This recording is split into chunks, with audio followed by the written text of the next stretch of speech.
All right, so we have some movement in the new updated WBO rankings, and I'm really excited to talk about it. And I wish I could say I was surprised, but I'm not. I'm not really surprised because if you guys have been following me on Twitter and things I've been saying on Twitter or X, what do you want to call it? I still call it Twitter. If you've been following what I've been saying on Twitter and follow me at True School Sports. If you don't follow me at True School Sports on Twitter, what are you really doing at this point? Get it together, tighten up. But I said about a week ago, I said that as far as the light flyweight division is concerned, Rene Santiago was slated to fight his WBA mandatory Diakira. He pulled out of that fight because he had an injury. The WBA then decided to declare him the champion in recess, and in the intermediate time they were going to have Diakira fight Carlos Canizales for the belt, right? And I said on Twitter that I believe that with him pulling out, it's going to set up a pathway for my favorite fighter in this weight class, and a fighter that I think so highly of, and that I think is going to go on to do some great things in the sport, Yuga Ozaki.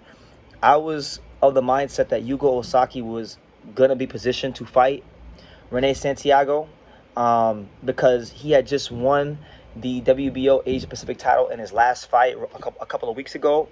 And it's worth noting that Rene Santiago and Yuga Ozaki are both promoted by All Star Boxing, the Sabalas, who we all know work with Mr. Honda and things like that. So my line of thinking was that Diakira was going to fight Canizales, and then Santiago, by the time he does come back, Yuga Ozaki will be positioned for a world title shot. And guess what? I was right, because the new rankings have been updated, and Yuga Ozaki comes in as your new number 2 WBO light flyweight contender.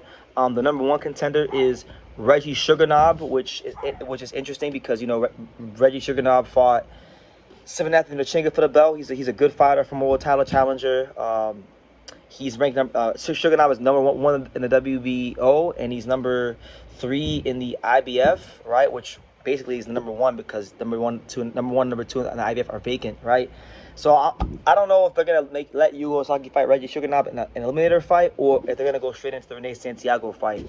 But I always knew that this was the pathway for Yuga Ozaki because around this exact time last year, I was with Yuga Ozaki in the Bay Area helping to run his training camp. And I remember when he had first signed that contract with All Star back around this time last year, the fight that I was in camp with him for was the Aziel VR fight. That was supposed to be a eliminator fight.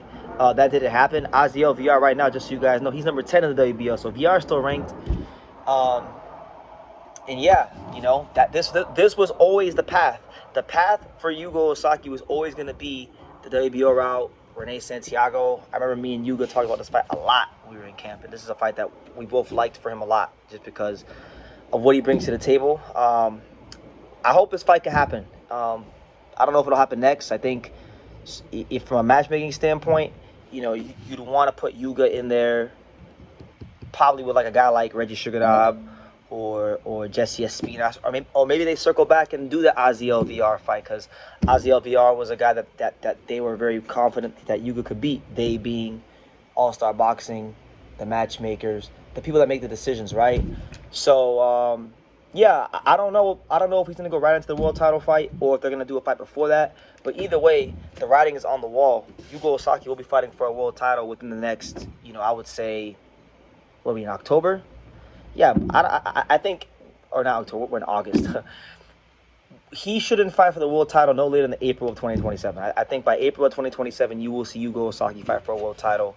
And I do think when the time comes, with all due respect to the great Puerto Rican fighter, and I love Rene Santiago, he's been great for Puerto Rican boxing, but I think when the time comes, people are gonna see that Yuga Ozaki is not a good talent, not a great talent, but has all the makings and all the tools to be an absolutely exceptional fighter in the sport of boxing. Speed, footwork, punching power.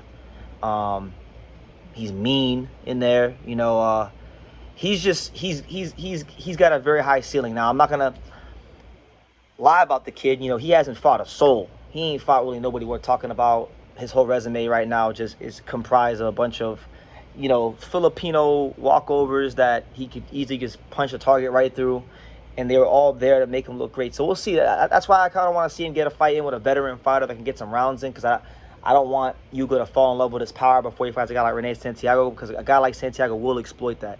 But I've seen him in the gym enough to know. I was in camp with him for 44 days. I done seen him spar like 18 to 20 times against guys that are featherweights, bantamweights, super flyweights, ranked guys, world ranked guys, you know, good fighters. I just seen him, and I've seen him do some spectacular things in the gym. You guys know how highly I class Angelo Leo. That's the fighter that I probably spent the most time in a camp with. You saw what he went on to go do. I would say Yuga is right there behind him as the next guy, as far as guys I spent time in camps with, as the next guy that I is gonna be a champion in terms of talent. And even in some ways, you know, I love Angelo, but like even in some ways, in terms of just pure talent, he might even be more talented than Angelo. Now, whether or not he has the kind of career like Angelo's had, being a two-time champion, we'll see. But he's got all the potential to be a special fighter, and I think when the time comes to beat Rene Santiago, he is going to beat him. That being said, shout out to the WBO, man. Gustavo Olivieri, you know, doing right by Yuga Ozaki, because, you know, if you win a regional title 2 times, which he's done, he won the WBO Asia Pacific twice. He won it in December of 2024, and he won it last month at Corkin Hall. So he's already proven himself that he can win these regional titles whenever the hell he wants to. It's easy for him. Now it's time to fight for at the world level, the world stage, and begin the Yuga Ozaki era in these lighter weight categories. And like I said, Rene is a good boxer, good counter puncher. When I break the fight down stylistically, you know, Rene is a guy that's feasted on Japanese fighters and counter punching them. He feasted on Iwata and Takami, because those guys make a lot of mistakes defensively, and their work rate, you know, they pick their spots with how they work. That is not Yuga. Yuga can box you, and he can be the high work rate fighter, and he can counter punch. So I think the intriguing thing about the fight for me from the Rene Santiago side of things is if he beats Yuga Ozaki, he's, in my opinion, he's gonna have to show something a little bit different, you know, because Yuga will have to show something a little bit different.